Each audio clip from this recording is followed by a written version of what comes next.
다산 정약용 선생님이 그 유배지에서 이제 자녀들을 걱정하면서 편지를 보냈습니다. 그 편지에 어떤 내용이냐면 편지를 쓸 때는 한 번, 두 번, 세 번 신중하게 생각해서 사통오달 이 번화가에서 이 편지를 분실했는데 이 편지가 원수의 손에 들려서 그걸 원수가 펴보더라도 흠잡을 수 없을 정도로 신중하게 편지를 써라. 그리고 이 편지가 수백 년이 지난 다음에 이 식견 있는 자들의 손에 들려졌을 때라도 조롱받지 않도록 그 내용에 신경을 써라. 이렇게 이야기를 했습니다. 두 가지를 당부한 거죠. 하나는 나를 공격하려고 그냥 두 눈을 켜고 어떻게 하면 흠을 잡을까 하는 사람에게도 흠 잡히지 않는 글. 또 수백 년이 지나간 다음에 이 전문가들의 손에 잡혀서도 참 내용이 무시할 만한 내용이 아니다. 전문가도 인정할 수 있는 그런 글을 남겨라. 그렇게 이야기를 한 겁니다. 여러분의 정약용의 아들들이라면, 딸들이라면 이 편지를 받고 어떤 느낌이 들까요? 이게 보통 어려운 일이 아닌데 실제로 이 편지 때문인지 아닌지는 잘 모르겠습니다. 근데 그 아들, 손자들이 다산은 굉장히 많은 책을 쓴 것으로 유명하잖아요. 유배지에 가서도 500권 넘는 책을 썼다고 그러는데 이 자녀들은 자기의 독창적인 글을 쓰지는 못했습니다. 대신 이제 아버지가 쓴 글을 잘 이렇게 편집해가지고 후대에 넘겨주는 역할을 했어요. 아마 본인들의 글을 쓰는 것이 부담스러웠을 것 같습니다. 제 짐작으로는. 근데 여러분, 이게 아무리 삼가한다고 이게 가능한 일일까요? 이 글이나 말이라는 것은 우리의 내면을 반영하게 돼 있잖아요. 그러니까 아무리 우리가 조심해도 사실은 원수에게 흠잡히지 않는 글, 전문가들의 조롱을 받지 않는 글을 쓴다는 것은 굉장히 어려운 일입니다. 제일 좋은 방법은 뭡니까? 흠 안 잡히려고 하면은, 조롱 안 당하려고 하면은 뭐가 제일 쉽죠? 안 쓰는 거, 그냥 입 다물고 있는 거. 이게 제일 쉬운 겁니다.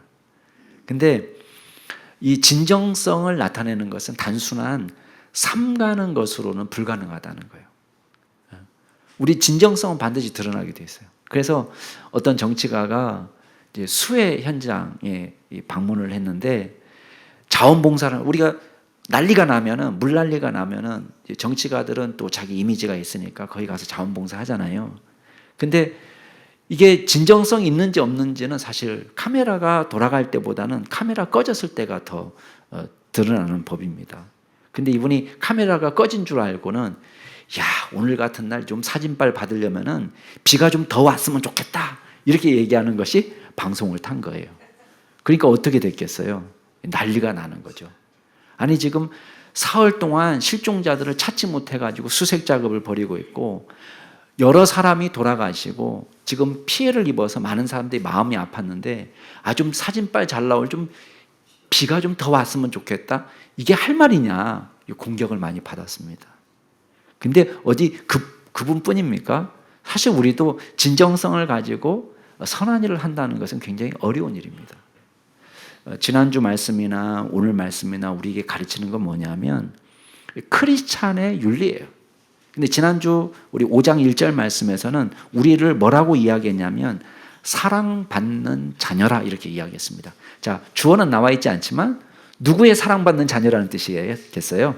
하나님의 사랑을 받는 자녀다. 그러면은 믿고 구원받은 사람이라는 뜻이에요.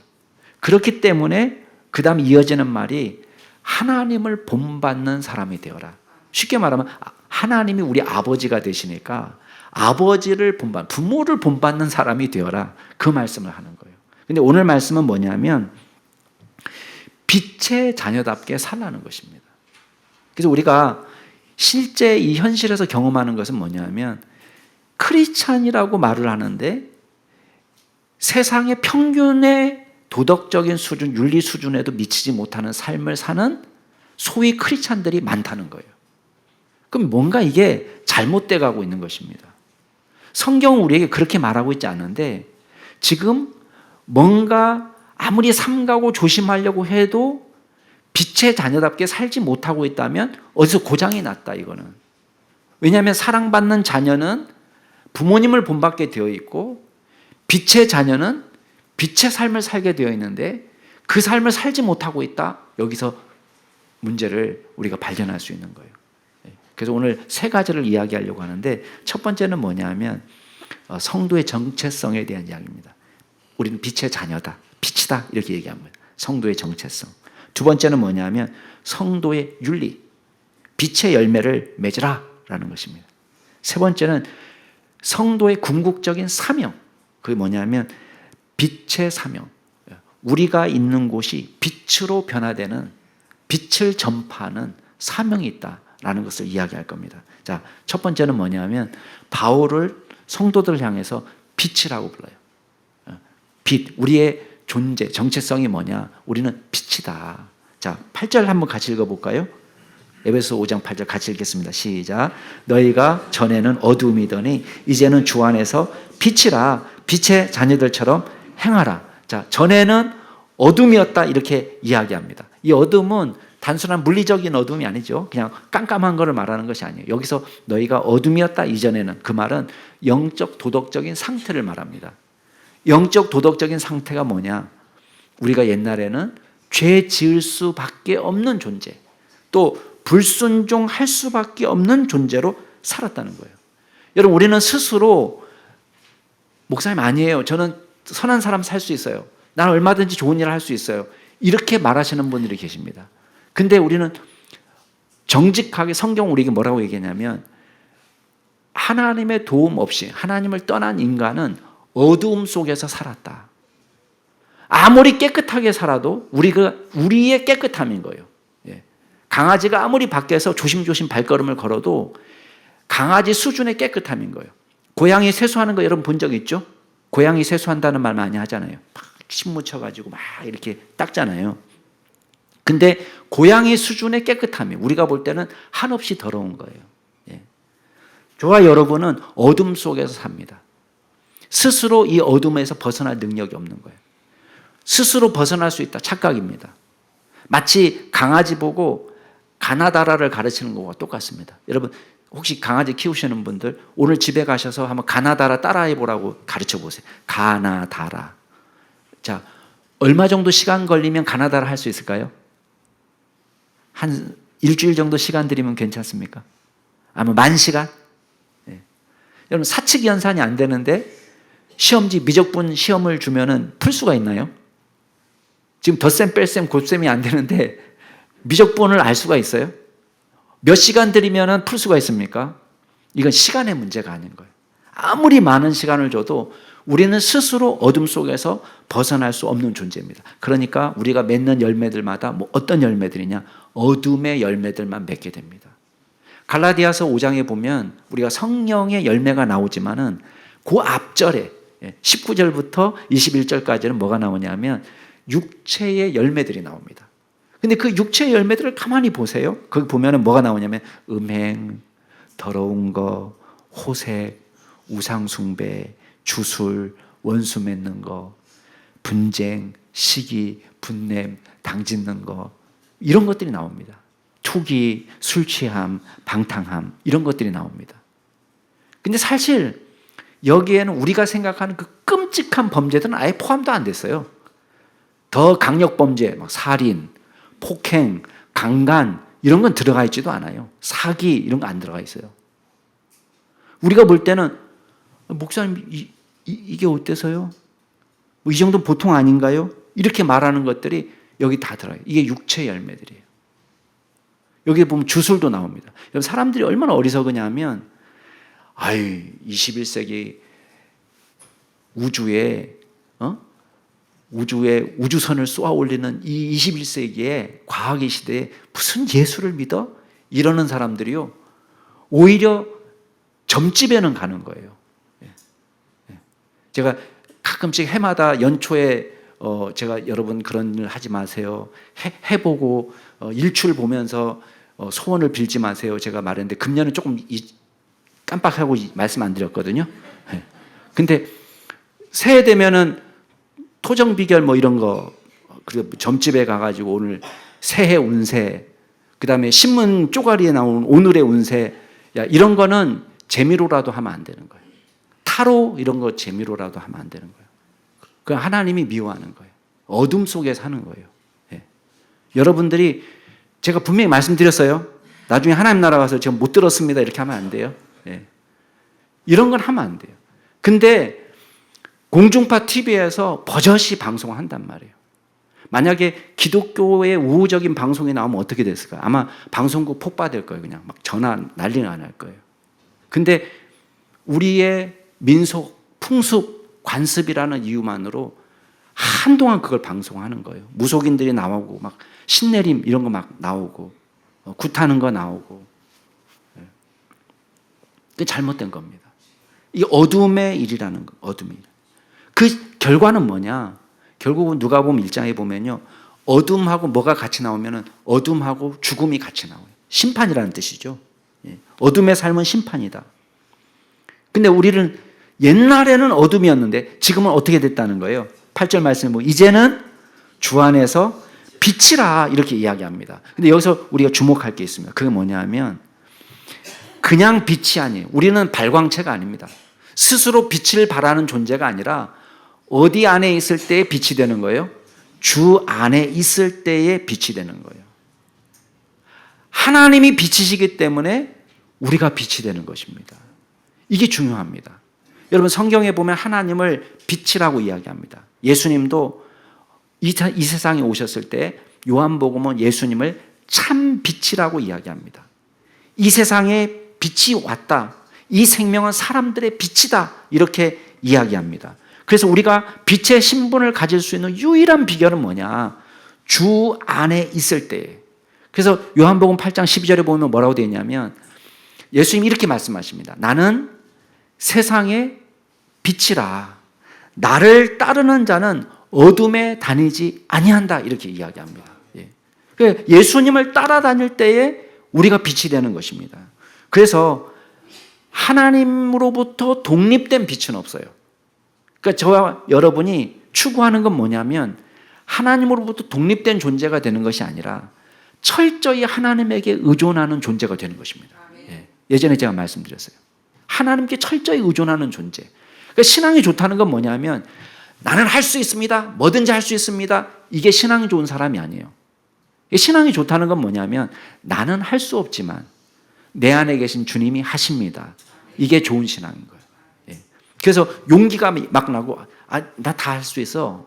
걱정하지 마. 이거는 좋은 신앙이 아닙니다. 예전에 그 국가대표를 제가 한번 만난 적이 있거든요. 어떤 한 분야의 국가대표라는 것은 우리나라 1등 아니에요. 우리나라 1등. 우리나라 1등인데 이분이 자기 얘기를 하는데 제가 목사라고 하니까 자기 옛날에 교회 좀 다녔다는 거예요. 근데 제가 들어보니까 우리 교단에 아주 건강한 교회를 다녔더라고, 오랫동안. 새벽 기도까지 나갈 정도로 다녔다는 거예요. 근데 발걸음을 끊었다는 거예요, 언제부터. 교회 끊었다고 얘기하는 거예요. 그리고 왜 교회를 끊으셨습니까? 그러니까 자기가 국가대표 우리나라 1등인데 자기가 내 의지로 내가 내 힘으로 살아야 되는데 자꾸 의존적인 신앙, 하나님을 의지하는 신앙을 가지니까 자기 정신력이 약화되는 것 같아서 교회를 끊었다는 거예요. 여러분 그게 얼마나 어리석은 생각입니까? 여러분 보세요. 우리가 아무리 좋아도 아무리 1등이라도 우리의 한계는 뭐냐? 우리의 한계는 IQ의 한계예요. 우리의 근력이 아무리 좋아도 영원한 근력은 없습니다. 우리의 연수는 제한되어 있습니다. 우리 힘으로 할 수 있는 것은 우리 안에 제한되어 있는 거예요. 그러나 하나님의 역사는 우리의 한계와 제한을 초월해서 역사하시는 분인 줄 믿으시기 바랍니다. 자꾸만 우리는 물리적인 환경을 생각하는 거예요. 만약에 하나님이 내 안에 갇혀 있다면 얼마나 그 답답한 일, 그것처럼 슬픈 일이 어디 있습니까? 우리의 능력이 우리의 제한, 우리의 실력이 우리의 한계라면 우리는 늘 절망할 수밖에 없습니다. 그러나 주님이 우리의 빛이 되시기 때문에 저와 여러분이 빛으로 사는 것입니다. 그래서 성경은 뭐라고 얘기했냐면 빛을 믿으라. 그리하면 너희 빛의 아들이 되리라. 이게 성경 말씀이에요. 예루살렘에 대한 예언에 이사야서에 보면 예루살렘이 앞으로 어떻게 될 거냐. 그 예루살렘은 해와 달이 비추는 도성이 아니라 하나님이 빛이 되시는 도성이 된다는 거예요. 그러니까 하나님께서 우리의 빛이 되시고 우리 하나님의 영광이 우리의 영광이 될 거다. 이게 이사야의 약속입니다. 얼마나 대단합니까? 여러분, 해와 달이 비치는 동네가 아니라 하나님이 빛이 되시는 동네. 와, 생각만 해도 멋지지 않아요? 네. 하나님이 빛이 되는 가정, 하나님이 빛이 되는 나라. 이게 너무 이게 소망이에요. 그래서 신분의 변화는요, 저와 여러분의 윤리와 도덕에 달려 있지 않습니다. 우리가 열심히 수고해가지고 노력하고 갈고 닦아서 도 닦아서 정결하게 되면은 우리가 빛의 자녀가 될 거야. 그러면 우리 절망할 수밖에 없어요. 근데 성경 우리에게 뭘 선언하느냐? 그리스도께서 우리를 흑암의 나라에서 건져내셔서 그의 사랑의 아들의 나라로 옮기셨느니라. 이게 성경이 우리에게 가르치는 겁니다. 자, 저와 여러분은 빛의 자녀가 되었습니다. 어떻게 해요? 주 안에서. 그래서 옆에 분에게 얘기해 주세요. 우리는 주 안에서 빛입니다. 한번 얘기해 주세요. 이게 일관된 성경의 말씀이에요. 그러니까 우리가 구원받고 천국 갈 수 있는 소망도 내 능력의 한계로는 우리는 못 갑니다. 우리는 윤리적으로 정결하지 않습니다. 그러나 주님께서 우리를 흑암의 나라에서 당신의 사랑의 아들의 나라로 옮겨주셨기 때문에 빛의 아들로, 빛의 자녀로 삼아주셨기 때문에 저와 여러분이 천국을 소망할 수 있는 사람들이 된 것입니다. 자, 두 번째 기억할 것은 빛의 열매. 성도의 윤리는 뭐냐면 빛의 열매를 맺는 사람, 빛의 자녀처럼 행하는 것입니다. 여러분 8절 다시 한번 보세요. 우리는 주 안에서 빛이라 그랬는데 그 뒤에 보면은 빛의 자녀들처럼 행해라 이렇게 이야기합니다. 자, 저를 보세요. 우리는 구원받고 예수 믿고 천국 가게 됐으니까 땡큐, 이 상태로 좋다 이렇게 생각하면 안 됩니다. 우리를 구원하실 때 하나님의 소원은 뭐냐면 빛의 자녀로 살아가는 것입니다. 우리 다 자녀를 낳아보신 분들은 아실 거예요. 우리가 자녀를 낳을 때에 처음에는 철저히 아무것도 못해요. 기저귀 갈아줘야죠, 먹여줘야죠, 재워줘야죠. 저는 제일 이해가 안 되는 게 그래 먹여주는 거는 그렇다 치더라도 잠은 그냥 알아서 자주면 안 됩니까? 아니 그냥 자빠져서 자면 되잖아요. 이게 재워주는 것까지 해야 돼요. 도대체 말을 안 듣고 낮인지 밤인지를 구분 못하고 똥인지 오줌인지를 구분 못하고 근데 이거를 만약에 평생 한다고 생각해 보세요. 그럼 어떻게 되겠습니까? 와, 정말 끔찍하죠. 부모의 소원은 뭐냐면 이 아이가 단순히 똥오줌을 가리는 정도만 되는 것이 아니고 지금은 철저하게 우리의 도움을 받아서 의존적인 존재로 살아가지만 이 아이가 자라면 가정을 꾸리고 자기만 먹고 사는 것이 아니라 가정을 건사하고 그리고 자녀들을 양육하고 그리고 이 사회에 이바지하는 인물이 되는 거. 그게 주님의 소원이란 말이에요. 그래서 오늘 말씀도 마찬가지입니다. 여기서 우리는 주 안에서 빛이다 이렇게 말했으니까 이제 다 됐어 빛이니까 이렇게 끝나는 게 아니라 그 다음 이어지는 말씀이 빛의 자녀들처럼 행해라 이렇게 이야기합니다. 이거를 신학자들은 뭐라고 했냐면은 바울의 직설법과 명령법 이렇게 얘기했어요. 유식한 말로. 바울의 직설법은 뭐냐? 지금 우리의 존재가 어떤 존재나 너는 빛의 자녀야. 이게 직설법이라는 거예요. 근데 재밌는 거는 빛의 자녀야로 끝나는 것이 아니라 바울은 직설법을 이야기한 다음에 반드시 명령법이 나온다는 거예요. 빛의 자녀로 살아라 이렇게 되는 거예요. 빛의 갑옷을 입으라 이렇게 말하는 거예요. 이게 바울의 가르침 가운데 꼭 나오는 거예요. 그래서 우리는 직설법만 있는 것이 아니라 동시에 뭐가 있냐? 명령법이 나오는 거예요. 너희들은 구원받은 하나님의 자녀라 이렇게 얘기하면은 땡큐 천국 가는구나 이렇게 해서 끝나는 게 아니라 이 땅에서 믿는 자답게 살라라고 이야기하는 것입니다. 이게 하나님의 소원이에요. 크리스찬은요, 이걸 숨길 수가 없습니다. 만약에 우리가 빛의 자녀가 되었다면 빛의 열매를 맺는 삶은 자연스럽게 나타나는 거예요. 우리가 믿음의 결단을 하고 살아가지고 노력하면 우리 가운데 자연스럽게 나타나는 열매라는 것입니다. 로마 시대 때 집정관을 지낸 그 플라니우스라는 사람이 있습니다. 이 사람이 집정관을 지낼 때에 트라이아누스 황제 때입니다. 그러니까 도미티아누스 황제 때 가장 기독교가 박해가 되고 요한계시록 그 쓸 때 당시에 그 이야기라면 그 다음 왕이 트라이아누스 황제입니다. 근데 그때도 기독교인들이 박해를 많이 받았거든요. 근데 이 플라니우스가 집정관으로 있으면서 자꾸 이제 고발이 들어오는 거예요. 여기 예수 믿는 사람이 있다고 잡아가라고 고발하니까 이 사람을 데려다가 너 앞으로 믿을래 안 믿을래? 안 믿겠다고 하면은 죽이기도 하고 감옥에 가두기도 하고 막 고문을 하면서 바꿔보려고 하는데 잘 안 바꿔지는 거예요. 근데 이 사람이 뭘 생각했냐면 자기가 핍박도 하고 죽이기도 하고 이렇게 하다 보니까 크리스찬이라는 걸 좀 이 그리스도인이 도대체 누구냐 자기가 공부하게 된 거예요. 보니까 예수 믿는 사람들 잡아보면 다 한결같이 순하고 착한 사람들이에요. 자기가 볼 때는. 그 고민이 되는 거예요. 도대체 이거 예수 믿는 사람 죽여도 되나? 이런 생각이 드는 거예요. 그러면서 이 트라이아누스한테 도대체 이 사람들 어떻게 하면 좋을까요? 편지를 띄운 게 남아있는 거예요. 오늘날 역사가들. 그러면 이 믿지 않는 사람들이 눈에 볼 때에 그 당시 크리스찬이 어떤 존재냐. 그 사람이 이렇게 썼어요. 제가 이 사람들 조사해 보니까 모여가지고 서로 맹세합디다. 근데 이 맹세라는 것이 어디 털자 이런 맹세가 아니고 오히려 반대로 우리는 절대 도둑질하는 사람 되지 말자. 우리는 절대 강도는 하지 말자. 우리는 절대 간음을 하지 말자. 착한 것만 결단을 하더라는 거예요. 맹세를.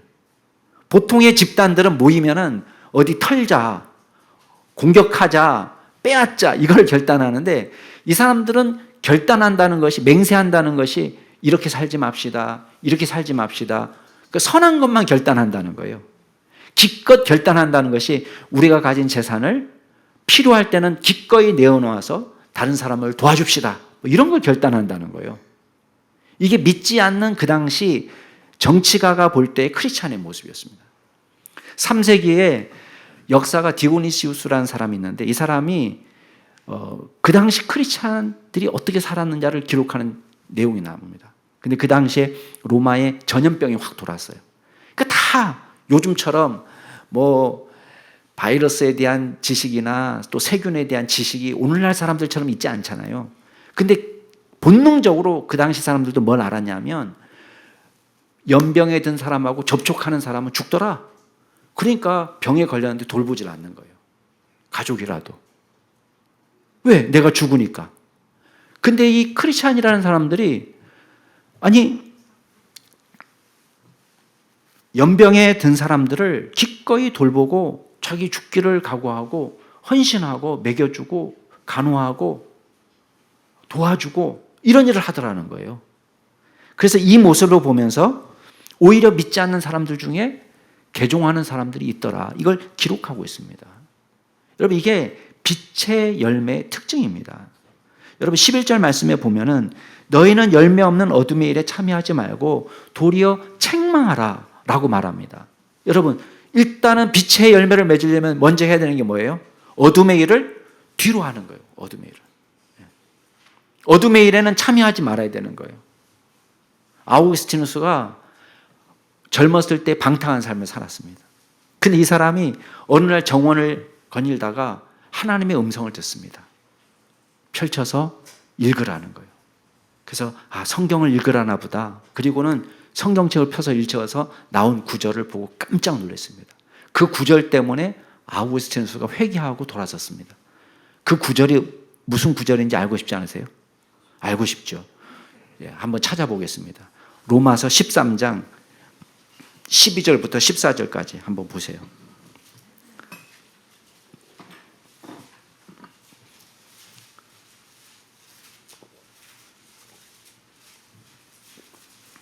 에베소서 말씀은 잘 펼쳐놓으세요.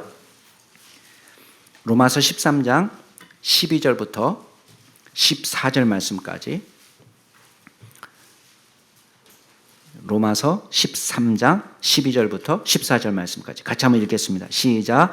밤이 깊고 낮이 가까웠으니 그러므로 우리가 어둠의 일을 벗고 빛의 갑옷을 입자. 낮에와 같이 단정히 행하고 방탕하거나 술 취하지 말며 음란하거나 호색하지 말며 다투거나 시기하지 말고 오직 주 예수 그리스도로 옷 입고 정욕을 위하여 육신의 일을 동호하지 말라.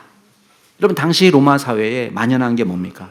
방탕하고 술 취하고 음란하고 호색하고 다투고 시기하고. 여러분, 이걸 어둠에 속한 일이라고 말합니다. 아이, 목사님, 뭐 내가 먹고서 취해 자빠지든지 말든지 다른 사람한테 피해도 주지 않았는데 그게 무슨 말씀이세요? 성경이 너무 깐깐한 거 아닙니까? 그렇게 말씀하시면 안 돼요. 주님이 우리에게 원하는 삶은 뭐냐면 어둠의 일에 참여하지 않고 적극적으로 빛의 삶을 사는 것입니다. 우리는 저와 여러분만 구원받으라고 부름받은 것이 아닙니다. 저와 여러분의 삶이 다른 사람에게 빛이 되는 삶이 되라. 주님이 저와 여러분을 통해서 복음의 전파자가 되도록 부르신 것입니다. 그래서 우리가 빛의 열매를 맺는 것은 굉장히 적극적인 사역이에요. 9절 말씀 같이 한번 읽어보실래요? 에베소 5장 9절 다시 한번. 네, 오늘 말씀으로 돌아가서 에베소 5장 9절 같이 읽겠습니다. 시작. 빛의 열매는 모든 착함과 의로움과 진실함에 있다. 예, 이해가 안 됩니까? 아니에요. 추상적이지 않습니다. 굉장히 구체적입니다. 착함, 의로움, 진실함. 착함이라는 말은요, 여러분도 다 아는 말이에요. 이걸 헬라어 원문에 뭐라고 되어 있는지 아세요? 아가도시네. 아가도시네, 어디서만 들어본 이름 아니에요? 아가도시네. 뭐예요? 아가도시네는 미용실이 아닙니다. 예. 예. 우리 옆에 미용실이 있는데 아가도시네를 미용실 분이 아마 예수 믿는 분인 것 같아요. 느낌에, 제 느낌에. 예. 제가 볼 때는 목사님한테 물어본 것 같아요. 목사님, 가게 이름을 어떻게 하면 좋겠습니까? 그러니까 목사님이 아가도시네. 아가도시네는 갈라디아서 5장에 나오는 양선으로 번역된 단어입니다. 그러니까 쉽게 말하면 적극적인 사랑과 섬김을 말하는 거예요. 그게 아가도시네요. 그 다음에 의로움. 의로움은 뭐냐? 두 가지가 다 있습니다. 하나님과 나 사이에는 신실하며 내가 충성스러운 믿음을 갖는 것이고, 이웃과의 관계에서는 정직하고 공정한 것을 말합니다. 그게 의입니다. 그 다음에 진실함은 우리 진리라고 번역할 수 있는 단어입니다. 거짓과 위선을 버리고 정직하고 신실하게 살아가는 것을 의미합니다. 공통점이 뭡니까? 공통점이라는 것은 매우 적극적으로 빛의 열매를 위해서 살아가는 것입니다. 여러분, 어둠의 일을 추구하며 살기에는 시간이 너무 아까운 거예요. 왜 두 가지를 다 못합니다. 성경이 우리에게 말하는 건 뭐냐면 어둠의 일을 버리고 어둠의 일에 참여하지 말고 적극적으로 빛의 열매를 맺고 살라는 것입니다. 그러면 우리가 반드시 거쳐야 될 과정이 있어요. 그게 뭐냐면 도대체 착하고 의롭고 진실한 것이 무엇이냐, 이걸 분별해야 돼요. 자, 10절 말씀이 그걸 이야기합니다. 10절 같이 한번 읽어볼까요? 시작. 주를 기쁘시게 할 것이 무엇인가 시험하여 보라. 굉장히 적극적이죠. 시험하다는 말은 분별하다, 검토하다, 그런 의미입니다. 그러니까 도대체 빛의 열매가 뭡니까? 라는 것을 적극적으로 알아가기 위해서 노력하라는 거예요. 지난번에 4장 얘기할 때 의와 진리의 거룩함으로 지으심을 받은 새 사람을 입으라 할 때도 앞에 뭐가 나와 있냐면은 하나님을 따라, 이게 나왔어요. 그러니까 기준이 직관적으로 내가 착하게 생각하는 것을 따라가는 것이 아니라, 직관에 의존하는 것이 아니라 뭘 의지하는 거예요? 말씀을 의지하는 거예요. 하나님이 기뻐하시는 것이 무엇인지, 오늘 찬양에 보면은 주님의 마음이 있는 곳이 어딘지, 주님의 시선이 향하는 곳이 어딘지, 주님이 기뻐하시는 곳에 내가 함께 하기를 원한다. 그 찬양 아니에요, 그죠? 네. 하나님을 따라. 그 빛의 열매는 간단합니다. 예수님을 따라 사는 삶인 거예요. 적극적으로 주님이 기뻐하시는 것이 무엇인지를 분별하는 것입니다. 주님의 나라, 주님의 다스리는 원리가 작동하는 그 방식을 우리가 적극적으로 수용하는 것입니다. 그러니까 천국은 목사님 이게 천국입니다 라고 말할 때 이렇게도 말할 수 있어요. 마약하면서 여기가 천국입니다 이렇게도 말할 수 있는 거예요. 근데 하나님은 뭐라고 얘기하는 거예요? 하나님의 나라는 먹고 마시는 것이 아니고 좋다 여기가 천국이다 이게 아니라 하나님의 나라의 특징은 뭐예요? 단순한 희락과 평강이 아니라 그 앞에 뭐가 붙습니까? 의가 붙는 거예요. 의와 평강과 희락이라는 거예요.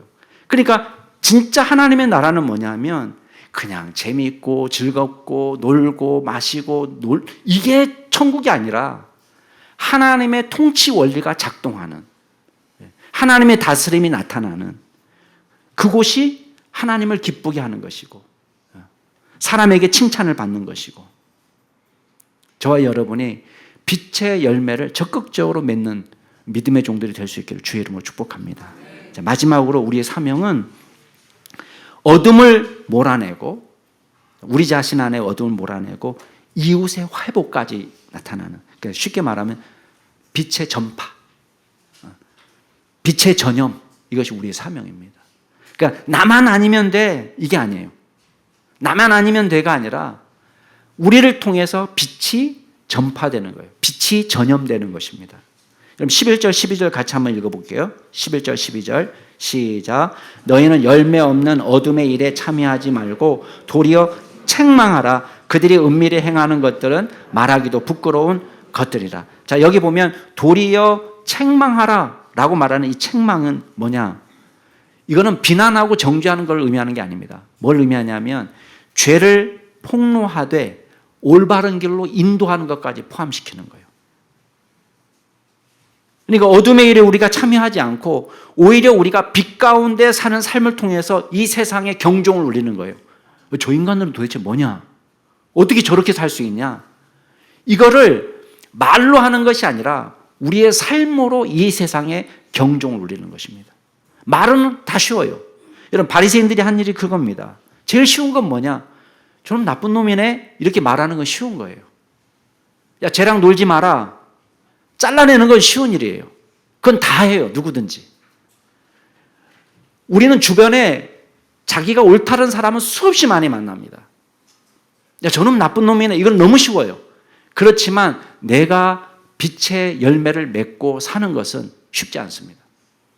우리 크리스찬들은 저놈 나쁜 놈이네 여기에 힘쓰는 것이 아니라 뭘 해야 되냐면 우리가 빛으로 살아서 우리의 삶으로 이 세상을 이해하게 할 수 있어야 돼요. 이 세상에 경종을 울릴 수 있어야 됩니다. 저 사람들은 도대체 뭐냐? 저 사람들은 어떻게 저렇게 사냐? 예수님의 방식입니다. 여러분 예수님은 오해를 받았습니다. 세리와 죄인들의 친구고 먹고 마시기를 탐하는 사람이라 오해를 받았습니다. 그러나 예수님의 사역은 그냥 죄인들과 어울려 흥청망청 사는 것이 예수님의 삶이 아닙니다. 누가복음 15장에 보면 세리와 죄인들이 예수님께 나오는 장면이 나옵니다. 근데 거기에 무슨 말이 있느냐면 말씀을 들으러 나왔다는 말이 나옵니다. 왜 나왔냐? 흥청망청 놀기 위해서? 내 친구니까? 아니에요. 말씀을 듣고 싶어서 나왔다는 거예요. 예수님의 가르침을 보고 싶어서 나왔다는 것입니다. 디모데후서에서 크리스찬의 삶도 마찬가지입니다. 너희는 말씀을 전파하라. 듣든지 안 듣든지 항상 힘쓰라. 범사의 오래 참음과 가르침으로 경책하며, 여기서 경책이라는 말이 오늘 우리가 번역한 책망하다는 말하고 똑같은 단어입니다. 우리 조선말로 바꿀 때만 좀 말씀을 바꿨을 뿐입니다. 그러니까 우리가 말씀을 통해서 뭘 가르쳐 주느냐? 하나님의 말씀으로 죄가 무엇인지가 드러나도록 가르쳐 주고 그리고 올바른 길로 이끌라는 거예요. 그래서 책망은 결국 어떤 역할을 하냐면 빛의 삶으로 바꾸는 역할을 합니다. 여러분 13절 말씀 같이 한번 읽어볼게요. 13절 시작. 그러나 책망을 받는 모든 것은 빛으로 말미암아 드러나나니 드러나는 것마다 빛이니라. 자, 책망을 받는 것이 빛으로 드러난대요. 우리의 빛의 삶이 우리의 선함, 적극적으로 의로움을 추구하고 진리를 추구하고 착함을 추구하는 이 삶 자체가 어둠을 책망하는 역할을 합니다. 그리고 빛을 통해서 책망을 받는 모든 것들이 밝혀지게 됩니다. 그런데 놀라운 사실은 그냥 드러나나 여기서 끝나는 것이 아니라 드러나는 것들마다 빛이다 이렇게 말합니다. 옛날에 책망받던 것이 지금은 빛으로 바뀐다는 거예요. 그 말은 무슨 말이겠어요? 어둠이 물러가고 우리의 빛의 역사를 통해서, 빛의 활동을 통해서 이 세상이 책망받던 곳이 다 뭘로 변하는 거예요? 빛으로 변하는 거예요. 쉽게 말하면 우리의 빛의 열매가 책망하고 다시 회개하게 하고 다시 빛의 자녀로 변화되는 이 선순환이 일어나는 것입니다. 그렇기 때문에 저와 여러분의 영적 각성이 중요한 거예요. 14절 말씀 같이 한번 읽어보겠습니다. 시작. 그러므로 이르시기를 잠자는 자여 깨어서 죽은 자들 가운데서 일어나라. 그리스도께서 너에게 비추이시리라 하셨느니라. 아멘. 자, 14절 말씀을 주의 깊게 좀 이해를 해야 됩니다. 왜냐하면 이르시기를 존댓말로 썼어요. 존댓말로 썼어요. 그러면 주어는 생략되어 있지만 주어가 누구 같아요? 예수님이나 하나님 같죠, 그죠? 예. 근데 이거는 번역할 때에 해석이 들어간 거예요. 그러니까 쉽게 말하면 번역자가 존댓말을 쓴 거예요, 여기. 아, 이거 하나님의 말씀이야. 아니면 예수님의 말씀이야. 그러면 이르시기를 이렇게 돼 있어요. 근데 원문 성경에 보면은, 그냥 영어로 하면은 he says 이렇게도 할 수 있고, it says 이렇게도 할 수 있어요. 그 중립적인 번역이 되려면 어떻게 번역해야 되냐면 이런 말이 있는데 이렇게 번역하는 게 더 맞아요. 예. 근데 요새 나온 새한글 성경이라고 있거든요. 새한글 성경에서는 이런 말씀이 있습니다. 이렇게 번역했어요. 중립적으로 번역을 했죠. 예. 제가 나중에 저기 게시판에다가 광고해 놓겠는데 이거 지나가는 말이에요. 새한글 성경이라고 작년 12월에 출간됐거든요. 근데 우리가 갖고 있는 성경은 개역 개정판이죠. 이건 예배 때 쓰기 위해서 이제 번역된 건데 새 한글 성경이라고 작년 12월에 번역돼서 나왔습니다. 새로. 굉장히 따끈따끈한 번역인데 여러분 이 성경책 다 사면 좋겠어요. 지금부터 적금 들으셔가지고 네. 책을 다 한 2만 원대, 3만 원대 되면 다 이 성경책을 살 수 있는데 이 성경책 장점이 뭐냐면 일단은 지금 우리가 갖고 있는 개역 개정판은요, 물론 1998년도 번역이지만 기본적인 어투는 1938년도 번역이에요. 그러니까 38년도 여기 어디 계셨습니까? 38년 우리 안 계실 때 대다수의 분이 이덕지 집사님만 살아계신 태어나시고 나머지는 태어나기 전에 이 책이 번역됐어요. 그러니까 너무 옛날 번역이라서 예전에 이어령 선생님이 예수 믿고 난 다음에 그분이 그런 말 했잖아요. 그분이 이화여대 국문학과 교수님이었잖아요. 국문학과 교수님인데 뭐라고 말씀하셨냐면 자기가 예수 믿고 나서 한글 성경을 읽는데 개역 개정판을 읽는데 너무 어려워서 영어로 읽었다. 성경을 이렇게 얘기하셨어요. 무슨 말인지는 모르겠다. 근데 왜 그러냐면 1938년도 이 번역하신 이때에 물론 최선을 다했지만 그 당시에는 이제 너무 세월이 오래 지나서 우리가 쓰는 말하고 많이 달라요.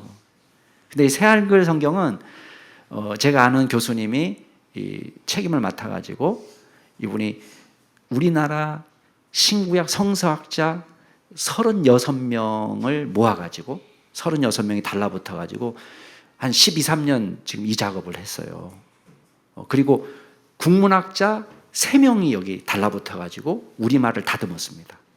그리고 이 번역 원칙이 한 호흡에 쫙 가는 긴 문장을 이해하기 쉽게끔 이게 잘랐어요. 그래서 이해하기 쉽고 젊은 사람들이 사용하는 언어를 사용하고 그리고 이 문법적으로도 오해가 있는 부분은 바로잡고 그 다음에 원문 성경에 충실합니다.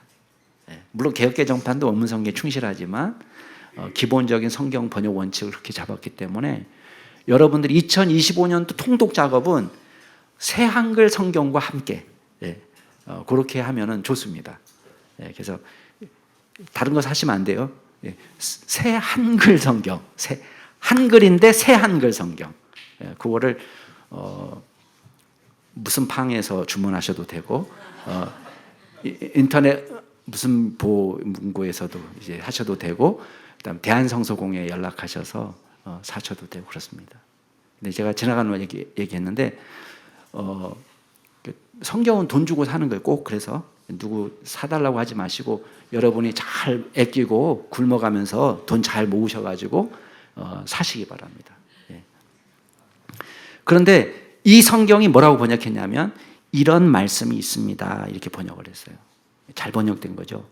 그러면서 얘기하기를, 자 14절 아까 읽었죠. 잠자는 자여 깨어서 죽은 자들 가운데서 일어나라. 그리스도께서 너에게 비추이시리라. 자, 이거는 예수님의 말씀이라기보다는 그 당시에 세례식 때 권면하는 말씀이거나 아니면 그 당시 성도들이, 초대교회 성도들이 부른 찬송가 가사일 수도 있겠다. 이렇게 짐작하고 있습니다. 왜냐하면 복음서에는 어쨌든 예수님의 말씀은 이런 말씀이 없어요. 근데 여기서 이 내용이 뭐냐? 잠자는 자여, 누가 잠잔다는 거예요? 이건 그냥 영적인 잠을 말하는 거예요. 죽은 자들 가운데서 일어나라. 이것도 죽은 사람은 가운데서 부활해라 이런 뜻이 아니라 어떤 의미냐면 영적으로 무감각하게 되고 타락한 삶을 사는 그 어둠의 일을 떠나서 깨어나라, 결단하라 이런 촉구예요. 그러면 어떤 일이 벌어지느냐? 그 다음 말이 중요합니다. 그리스도께서 너를 비추이시리라. 이 말은 무슨 말이에요? 내 힘으로는 빛의 삶을 살 수 없지만 이 싸움은 반드시 이길 수 있는 싸움이다. 왜? 주님께서 비춰주신다. 주님이 함께 하신다. 그 말씀을 하는 것입니다. 그리스도와 함께 다시 살리심을 받았으면 위의 것을 찾으라. 적극적으로 빛의 삶을 추구하라는 것이죠. 그러면 그리스도께서 너를 도와주시고 너를 비추어 주시고 반드시 우리의 수고에 열매를 맺게 하신다는 말씀입니다. 사랑하는 우리 남양주 중식교회 성도 여러분, 예수 안에서 우리는 모두 빛의 자녀입니다. 아무리 초라해 보여도 나는 그냥 날라리야, 나는 잡사야 이렇게 생각해도 여러분은 빛의 자녀입니다. 여러분, 우리는 예수 믿고 구원받은 이상 영적 DNA가 달라졌어요. 여러분, 강아지 품종 가운데 제일 작은 품종이 뭔지 아세요? 치와와.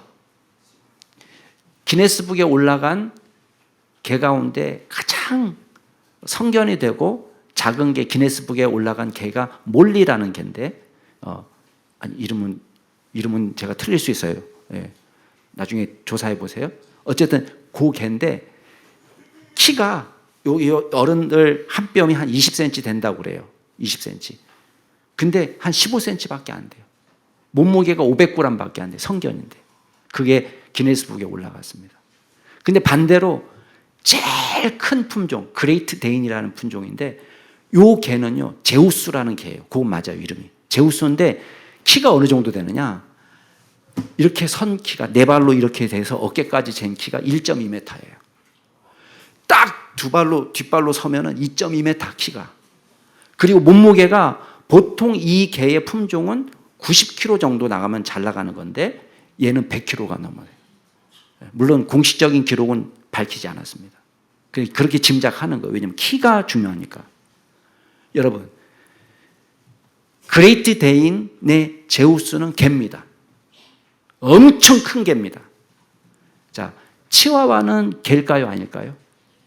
예, 치와와도 개입니다. 아무리 작아도 개입니다. 우리는 마찬가지예요. 여러분, 우리가 아무리 시시껄렁해 보여도 우리는 영적 DNA가 크리스찬이에요. 빛의 자녀예요.